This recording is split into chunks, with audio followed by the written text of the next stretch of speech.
Hello and welcome to the CUFI Weekly. I'm your host, Kasim. Thank you for joining us on another episode of the CUFI Weekly. As I started last week's episode, if you remember, I stated how since the recording of the previous episode, there had been a terror attack. Sadly, I'm starting this episode in a similar way. Since our last recording, where we talked about the terror attacks that Israel was facing, there was another terror attack, this time in Tel Aviv, on Zygonoth Street, a very popular thoroughfare, and 3 people were murdered by a Palestinian gunman. That brings the total number of Israelis murdered in the last 2 weeks in terrorism to 14. The global media has been pretty silent, covering it very lightly. The attack that happened in Tel Aviv, like I said, a main part of Tel Aviv on a Thursday night when most Israelis would be out with friends, getting dinner or whatever, but the response was muted. If that had happened in any European city, there would have been greater outrage. Yet when Israelis are murdered simply for living their lives, for simply going out to dinner, when Israeli families are cut apart because of the hatred of terrorism, they're completely silent. When so-called human rights activists, so-called activists for civil rights, speak out to condemn Israel, accusing it of apartheid, are completely silent when Israelis are murdered by Palestinian terrorists. It is a disgusting double standard, and it is disgusting hypocrisy. Even since the terror attacks, the Tomb of Joseph, a religious site, has been attacked twice as I speak.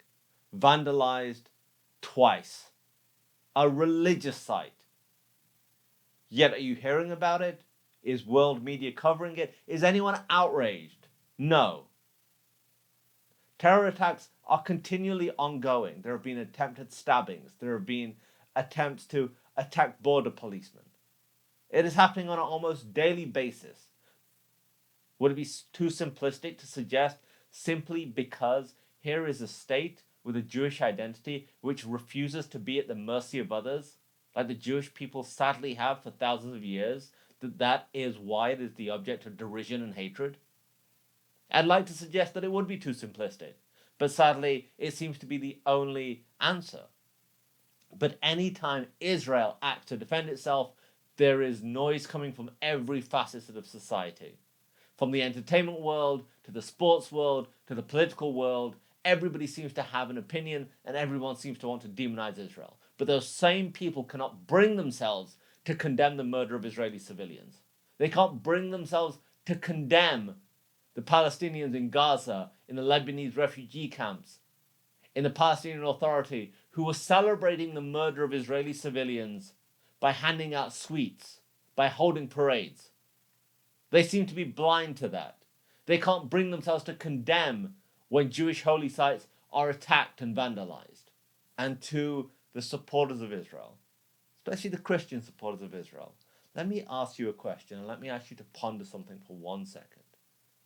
Israel, in its 74 years since its rebirth, has faced wars, terror. It has faced attacks.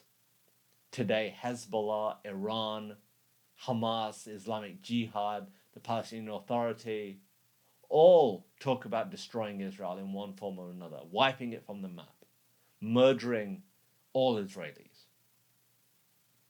Yet, for the Jewish people, Israel is the safest place to be a Jew. For the Jewish people, they would rather be in Israel than anywhere else because that is where they feel safe. What does that tell us of the global situation when it comes to antisemitism? What does that tell us about the global attitude toward antisemitism? That is why your voice is so important. This is not for someone else to do. This is not for, I won't do it because CUFI's 11 million members will do it. Anti-Semitism is a global problem. The hatred of Israel is a global problem that continues to grow. As Kasim Hafiz for the CUFI Weekly. For Zion's sake, do not remain silent.